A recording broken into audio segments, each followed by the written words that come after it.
Hey, good morning, good afternoon, good evening. My name is Loic Dimithe. I don't know if you can tell from my name, but I wasn't exactly born here in the US. So I was born in Yaoundé, Cameroon, which is a country in Central Africa. My family and I, we originally immigrated to this country when I was 1. From there, my family moved originally to Lansing, Michigan, where I spent most of my early childhood kind of growing up in the East Lansing area. From there, I really had quite an international upbringing. I spent a lot of time in Lansing, moved to northern Alabama, where I spent significant time in Florence, Alabama, in the Muscle Shoals area. Moved back to Africa at one point with my family. We actually moved to Burkina Faso, and I spent some time in Burkina Faso, which is a country in West Africa. Spent some time in Nigeria, visited a number of states here in the US, a number of countries in Africa and in Europe. When I think about what is the American dream, it probably means a lot of different things for different people.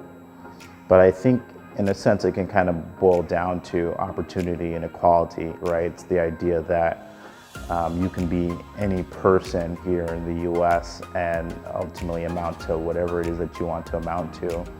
It's really a promise that I think a lot of people internationally and a lot of countries in the world envy, in the sense that they strive to offer their citizens and their own people the same opportunities, the same dreams that this country promises to its people. The reality is the promises that this country makes are oftentimes not equally dispersed to all members of our society. So for example, according to the Federal Reserve's survey of consumer finance, white families have held as much as 90% of the national wealth, while accounting for significantly less than the total population. African American families in particular have had as low as 2.6% of the national wealth, while accounting for significantly more of the total population.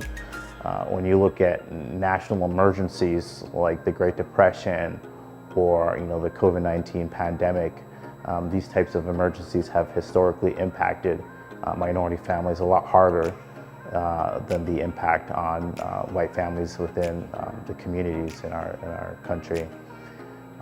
According to the Bureau of Labor Statistics, Black unemployment rate has always been historically higher than the white unemployment rate, oftentimes as much as 2 times as high.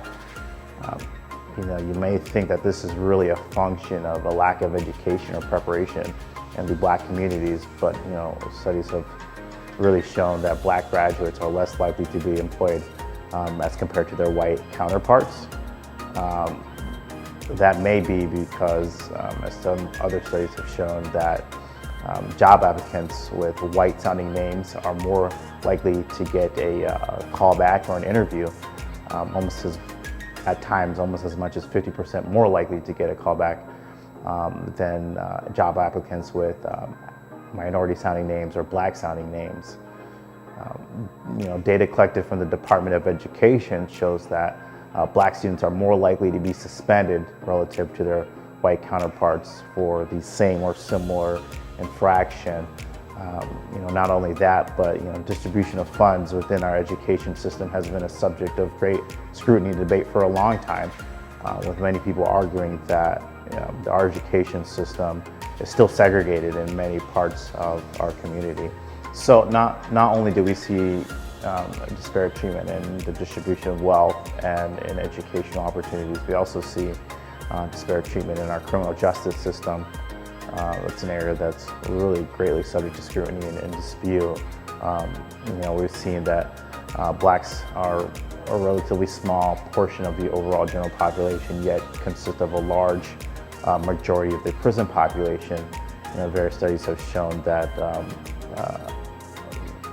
this in large part is a function of higher levels of policing and scrutiny in Black communities, as well as much harsher and stricter punishments for the same or similar infractions, as well as higher conviction rates of African American men in particular. So, these are issues that have been historically documented, and they're not new. And many people feel as if some of the things that we're seeing recently are new issues, but the reality is a lot of these issues are not new. They are just being recorded and broadcasted in a way that historically was not possible, or at least wasn't feasible. The one thing that stands out to me is there's a lot of misinformation, conspiracy theories, flat out lies in some cases. And so I think one of the biggest steps that we can do to come to a better place is for people we got to get better at filtering out garbage and falsities and lies. And I think once we get to a position where we are looking at the actual facts, and we get to a position where we're looking at the actual truth, the unbiased truth, the untainted truth, I think that for a lot of people will open up their eyes and change their perspective and their opinion on a lot of these issues.